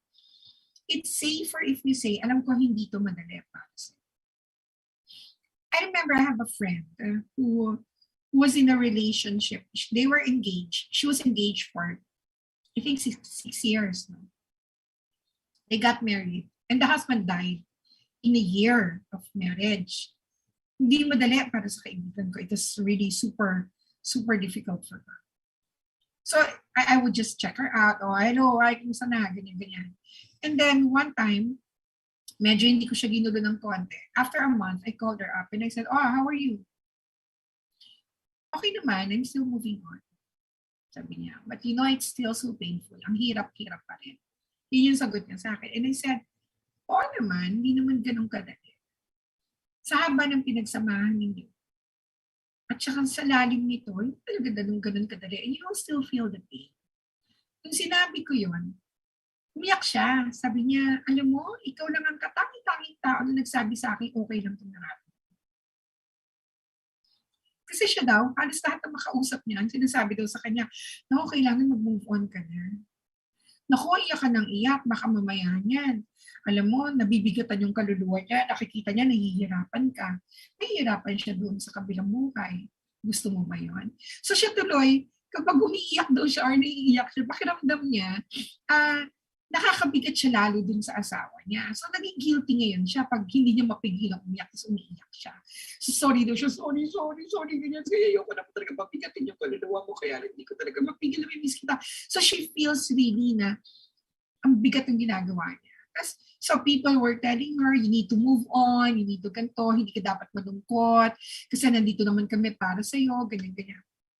So pakiramdam daw niya, invalidated yung feelings niya. No? Kumbaga para sa kanya, so mali mag-mourn, mali ba umiyak ako ngayon? Kasi sa kanya, actually, mabigat talaga. Pero, you know, you also need to do something like huwag ka magtagal sa kama kasi lalo kang malulungkot. You need to do exercise, eat properly, para maalalayan yung katawan mo, hindi ka magkasakit. But you know, the pain will always be there. So alam ko, hindi yan madali para sa'yo. She actually felt that it was more sincere than by saying, pareho tayo or nararamdaman kayo nararamdaman. Ayan. Hi, Michelle. Ako, thank you. Yeah, so si Vanessa naman, si Miss Michelle, nakaka-touch. Yes, oo. No, we need to be here for them. I'm here for you, which is hindi dapat ang sasabihin. I thank you, Miss Michelle, also for this. Nice talk. Thank you. Ayun. So maraming salamat. Nakakagana naman dito. Ang ingi-ingi ng chatbox. Ang saya. It's okay to cry. Good. Yes, Sheila. Yes, ma'am. Lalo na po yung line na kaya mo yan, malalagpasan mo rin yan. Actually, yon well-meaning naman yung mga yon. Kaya lang minsan kasi it gives pressure Most of the time, unsolicited advices are invalidating. Michelle, yakap. Sometimes it can be a safe space to our loved ones. Yeah, being a safe space, you don't need to say anything. Sometimes you just need to be there, just listen, So, tutulungan lang natin sila, yung mga practical ways lang. For example, tara, jogging tayo, yain nyo mag-jogging, yain nyo mag-exercise. No? Pero never yung dapat sasabihin na huwag kang umiyak or mga ganyan. No? So, parang dinanamnam lahat ng sinasabi mo. Oh, thank you, Miss Michelle. True, sabi ni Miss Fiona. Alright, so thank you so much. And ito, nandito kami para sa'yo. Powerful to, ha? Kasi this gives the person the feeling na parang nandito lang kami, hindi kita iiwanan. No? Tatandaan natin lagi, uulitin ko, ang PFA, hindi natin pinapamper yung tinutulungan natin. Inaalalayan natin sila, pero kailangan sila pa rin ang gumawa. Siguro, konting sharing lang sa personal life ko. When my father was operated on, my father was 80 years old nung naoperahan siya. Quadruple bypass, 4 na major arteries. No? So it's actually very difficult. So when I slept with him, sinamahan ko siya sa ospital isang gabi. Nung kakain na siya, nandiyan na yung food niya. So tinanong ko, kaya mo tumayo pa? Kasi mga ilang weeks na rin, mga 3 weeks na yata yun after his operation. At dumating yung food niya. So sabi niya, kaya mo tumayo? Sabi niya, kaya ko. So binabayaan ko siya tumayo. Nung kukunin na niya yung tsinelas, hindi siya makakayuko. Kasi syempre mahirap pa. So nilapit ko yung tsinelas. Tinutulungan ko lang siya dun sa mga bagay na alam ko hindi niya kakayanin. Tapos siya na yung umupo dun sa upuan niya. Siya nagbukas ng pagkain niya, kumain siya. Tapos ako nandun lang, tinitingnan ko na anong kailangan niya. Nag-encode lang ako doon. Check ko siya. Okay ka lang pa, ganyan. So alam niyo yan, hindi ko talaga siya binaby. Hindi yung, susubuan ko siya, ako na. Walang ganun. Kasi ayoko maramdaman niya na, alam niyo yun, wala na siyang silbi, wala na siyang pag-asa. Kailangan niya maramdaman na kaya niya pa. No? And I think also, my father is a very resilient man. Ayaw niya talaga na parang binibaby mo siya. No? So, these are the things that we can do to help people. Let us respond with empathy. And let's give our full attention. Let's participate. And the last letter L is link. In linking, we access information. So for example, bagyo ito, nasa na magulang mo, anong pangalan nila para tulungan kita na ilapit ito sa DSWD. No? So we help connect them. Kung nawawala ang mga magulang o mahal sa buhay, hindi ikaw maghahanap. Kunin mo lang information. Let us look at the practical problems. What are the services that they may be needing? So bigyan natin ng tamang impormasyon. No to fake news, please. In helping people, we should give the accurate information. Okay?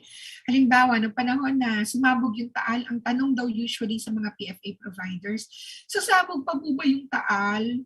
Ang sagot nila, opo, kasi naka-alert level 2 and 3 pa po tayo. So maganda lang po tayo. Total, nandito na kayo sa evacuation center, may mga tao naman po tayo makakasama, matutulungan tayo. So hindi na sinabing, ay hindi na sasabog. Kasi baka kapag sinabing sasabog pa, matakot sila, di ba? Kaya lang kasi, mali information yun. Sabihin mo yung totoo, opo, kasi alert level 3 pa. Di ba? Because giving information is part of PFA. Kapag hindi tama yung information na nakukuha mo, hindi mo alam kung paano ito i-manage. Okay? So, napaka-importante ng correct information. Connect to social support and refer. One of my favorite talk, thank you, Miss Michelle. Melrose, parang you are there to help them to take a step to healing. Yes, just assist them. I feel really happy listening to this kasi I feel like I've been doing and telling the right words to my friends. All that validates what you do, Joselle. Keep it up. Agreed, kahit maghapon. sana maghapon, parang workshop na tayo, di ba? So anyway, ayan, no? So ito yung ginagawa natin. Pag sinabing link, ibig sabihin, referring them to the proper channel, no? So again, how do we help? When do we know if it's time to refer? Kapag nakikitaan na ninyo ng mga progression of symptoms, kapag merong mga manifestations of physical issues, o pag humihingi na sila ng tulong, kapag nagwawala na sila, if it is also beyond your help. So for example, you're a counselor, then you can counsel. But if you're not a counselor, then give them to a counselor. No? If you're a lawyer, then you can give legal advice. But if you're not a lawyer and the issue is legal, then help them seek legal help, no? Love Ma'am Yeng, looking forward. Yeah, same here, Miss Manilyn, no? Super enjoyed listening. Thank you, Miss Eliza. Ayan. Thank you, thank you. And remember also that at this time, it is not just COVID, but also other issues that are related to COVID. Like for example, ngayong panahon ng COVID, tumataas ang potential ng child abuse because they live and stay longer with the perpetrator. Same thing with intimate partner violence, IPV na alam natin. Tumataas din ang cases of substance abuse kasi wala silang ibang ways of recreation. And the anxiety that is connected to the result or the effect of the COVID is also seen increasing. No? That's why remember that we are here to help. And in helping, we again need to remember our core actions. Look, sino ang nangangailangan. Sa listen, alamin ang pangangailangan. At sa link, paano natin sila tutulungang ma-connect sa kanilang pangangailangan. Yon ang LLL, look, listen, and link. Always remember that we are here to help. No one is useless in this world who lightens the burdens of another. Hindi natin kailangan i-solve ang issue nila. Our presence, making them feel that we are here to help, that they are not alone, is actually a very, very big help already for people who are in distress. So remember, again, LLL, PFA is look, listen, and link. So with that, sana makatulong ito, yung short na pag-uusap natin, para kahit paano ay makatulong tayo sa inyo. So maraming salamat sa inyong lahat. Thank you very, very much. Ayan. All right. So thank you po, Prof. Yeng, for sharing a timely and relevant presentation with us. Right now, guys, to our fellow intishans and to our Zoom participants, you may now type your questions in the Zoom chat. And while we're waiting for them, let me share my takeaway. And that is, we should be sensitive and mindful before making actions on how we wanted to help. And it is also best to know the situation, like the 3 Ls, which is to look, listen, and link as well. Right, All right, there you go. right, Go ahead, partner. And for me, throughout the whole webinar, I feel like I've been hugged. It helps me to be open in a lot of perspectives and to see things in a different light. And what really struck me is that although we can't promise that we will help the person solve the problem itself, we can promise to be there with them while they are experiencing that, and to be a support system in all aspects of life to a friend or anyone who needs us is a very comforting sight to see. And it is a reminder for every one of us. So thank you so much po. We are waiting for questions and I will read it. So, keep them coming and questions. Are you ready to answer their questions, Prof. Yeng? Ready, thank you. Thank you so much po. Do you have any questions and questions?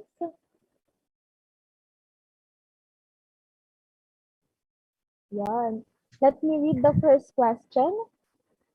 How are we going to reach out to someone whom you know in need of PFA, however, not opening up or pretending otherwise?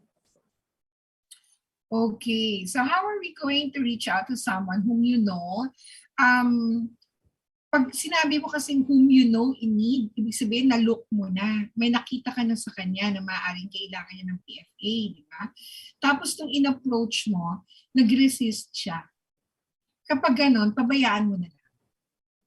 Kasi PFA kasi hindi ito pinipilit. So kung halimbawa, parang sa evacuation center, nagbigay ka ng pagkain. Binigyan mo ng pagkain isang bata na nag-iisa. Tapos sinabi niya, ayokong kumain. Anong gagawin mo? Pipilit mo, sasabihin mo sa kanya, hindi, kumain ka, lalo lang yung maiinis. Diba? So, ang pwede mong gawin, sige, ayaw mong kumain yan, iwan ko lang dito ha, tapos kain ka lang mamaya kapag nagutom ka na. And then, umalis ka na.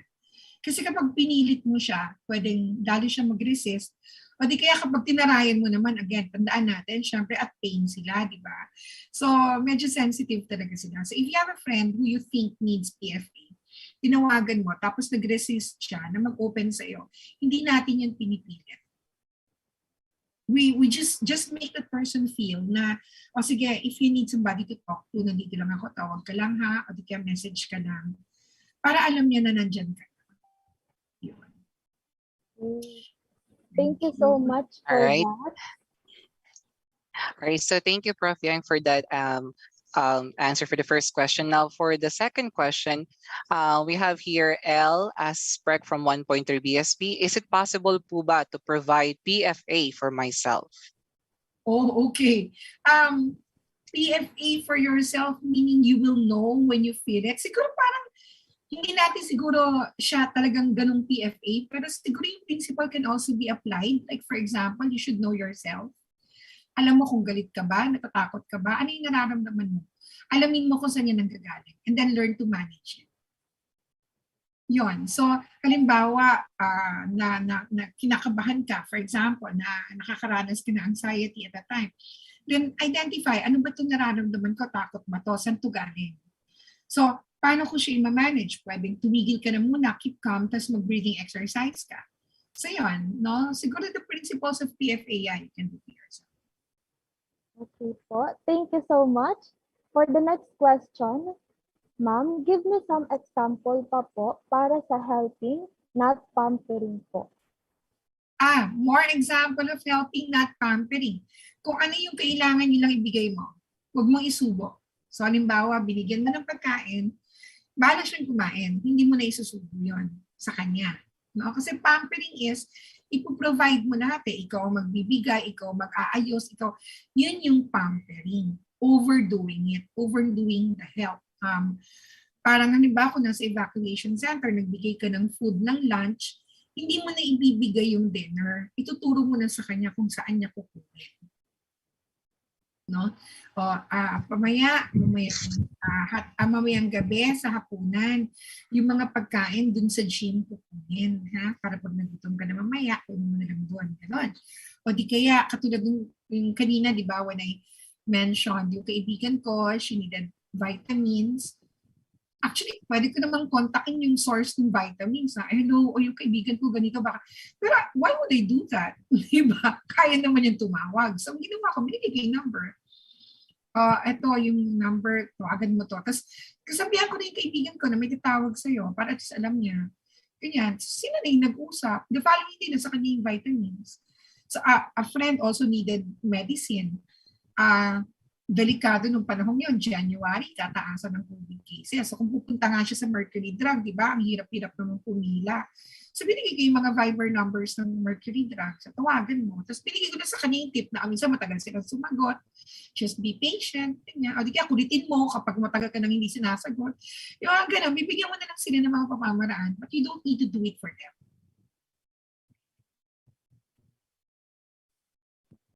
All right, so for our last question, Prof. Yeng, is it okay to be emotional when doing PFA to a survivor? No. No. We need to be cognitive, but we cannot be affective, no? Remember when we talk of emotions, tatlong aspeto yan. Cognitive. Anong naiisip mo? Paano mo ni-interpret yung nangyayari? Anong perspective mo dyan? Affective. Anong nararamdaman mo? And behavior. Anong na yung action mo? So pag sinabing emotional, usually ang basa natin sa salitang emotional ay very affective. Sumusunod ka sa nararamdaman mo. So if that is what you mean by emotional, then you cannot be. Kailangan kapag tayo ay tumutulong o nagkakandak ng PFA, kailangan mas mataas yung head, mas madali, mas mataas yung cognitive power mo kasi ina-analyze mo yung kailangan niya. Kailangan din alam natin kung paano sila tutulungan practically. Kaya nga di ba kanina sabi, kapag hindi ka handa, huwag ka pumunta. Usually, ang isa sa mga tanong sa amin din dito, which I think is also connected with that, paano kung ako rin mismo ay survivor of that particular incident? Halimbawa, pare-pareho tayong nataan.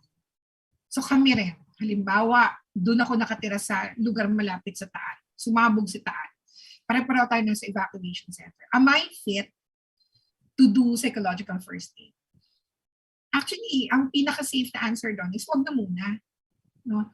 Tignan mo muna, i-manage mo muna yung sarili mo bago ka tumulong sa iba. Kasi since pare-pareho kayo na experiences, baka mamaya merong mag-share sa'yo na very similar sa experience mo.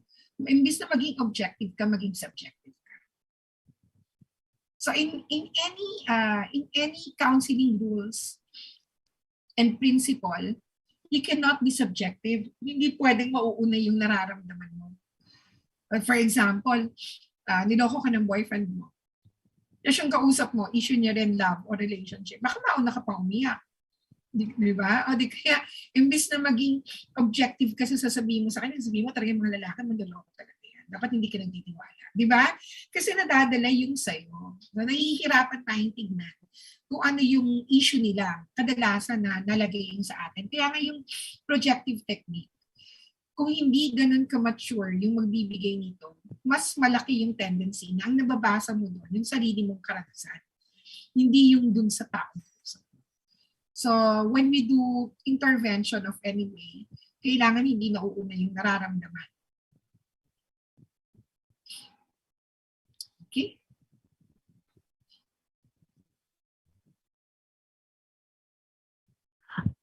All right, so thank you, Prof. Yeng, for answering all the questions for our participants here in Zoom.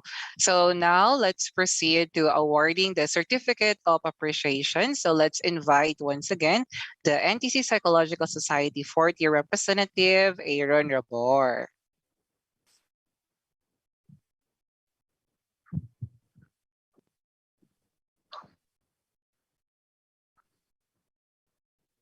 All right, so while we're waiting, a lot of our fellow NTians would like to send their appreciation to you, Prof. Yeng. So you can see that in our Zoom chat right now, and they're actually happy and that they learn a lot from you, ma'am. Thank you once again, Prof. Yeng. Thank you also. Thank you.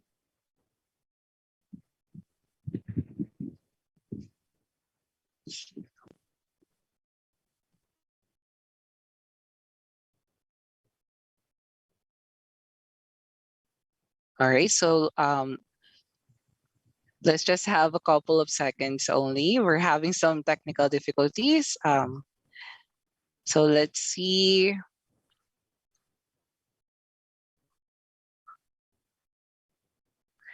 So while we're waiting for Mr. Aaron Rabor, I would like to remind you guys to always answer our evaluation form so that you can win prizes for the passport part that we have. Hi, Romain. Naka-share na yung Certificate of Appreciation. Naka-flash. Ay na. Yeah, there you go. Okay na po. Okay. National Teachers College Certificate of Appreciation is hereby presented to Professor Mariflor Gatchalian for her invaluable contribution as a session speaker, Psychological First Aid, during the School of Arts, Science, and Technology SOAS Week 2022 with the theme SOASTigin ng Sarili, Bayan at Kinabukasan, Innovation Towards Self-Development and Nation Building for the Future, held in March 28 to April 1, 2022. Signed by our Dean, SOAST, Solenes Duque, and our Vice President for Academic Affairs, Edison A. Fermin. Again, thank you so much, Ms. Yeng. Salamat. Maraming salamat. And yes, Miss Michelle, sana makasama ko rin kayo. Ayan. Thank you so much. Thank you so much again, Prof. Yeng, for being here with us in this meaningful event. Now, everyone, it is my pleasure to welcome our program head, Ms. Vanessa Mangunay, to give us the closing remarks. Hello, good afternoon. Of course, Prof. Yeng. I'm very excited to see you again. You know, for everyone's information, si Prof. Yeng ang aming speaker sa grad school sa De La Salle, Manila. Suking-suki si Prof. Yeng kasi napakagaling talagang learning coach facilitator ni Prof. Yeng. Even sa experimental psychology webinar namin, we invited her. So, On behalf of School of Art, Science, and Technology, Prof. Yeng, thank you so much. Umaapaw po ang aming pasasalamat at pinagbigyan niyo po kami to be here with us celebrating our SOAS Week.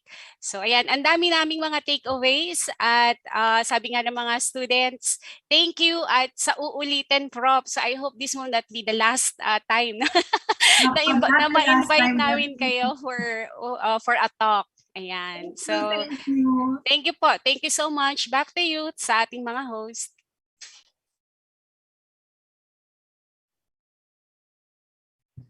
Thank you so much again. Now, as we promised, we will give the names of the students who win in our icebreaker. Roman, please do the honor. Thank you, partner. So here are the names of the winners for our icebreaker earlier.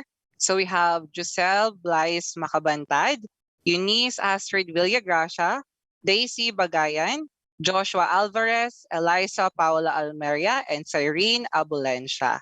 So one of our NTC officers will reach out to you guys. So please keep in touch with them. Congratulations once again, winners. Congratulations, everyone. Now that concludes our event for today. Thank you so much, Antitions, for being here with us. Let me remind you to please accomplish the evaluation form. And may you have the happiest SOAS week. Thank you. Thank you, guys.